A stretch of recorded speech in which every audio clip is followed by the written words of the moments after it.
Hindari kemacetan di jalan, pemudik asal Kabupaten Ogan Komering Selatan tunda keberangkatan pulang ke Jabodetabek, sehingga membuat Terminal Muara 2 masih dipadati oleh para pemudik.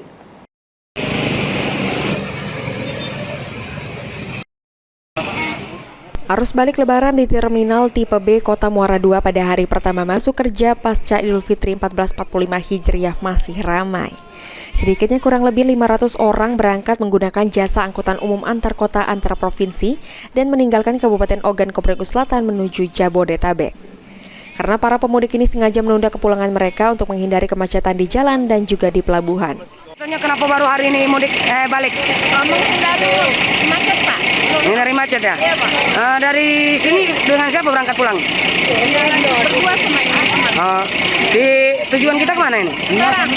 Ngapain di Serang? Kerja atau seperti apa? Kerja. Belum masuk atau seperti apa? Belum ya?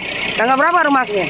20. Baru masuk kerja ya? Dijelaskan untuk hari ini sepertinya masih ada ledakan penumpang ya Pak? Ya, emang masih ada lonjakan untuk sebagai penumpang untuk menghindari macet ataupun keterlambatan untuk di kapal, jadi mundurkan waktu untuk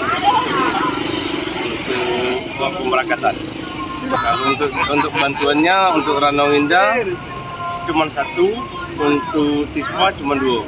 Berarti untuk armada bantuan sudah ini ya, udah berkurang ya.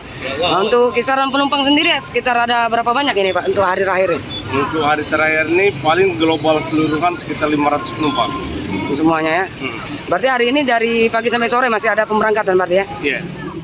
Pada saat musim libur Lebaran tahun ini, pemerintah memberikan waktu bagi ASN untuk bekerja dari rumah atau work from home dan didiskon untuk tarif tol.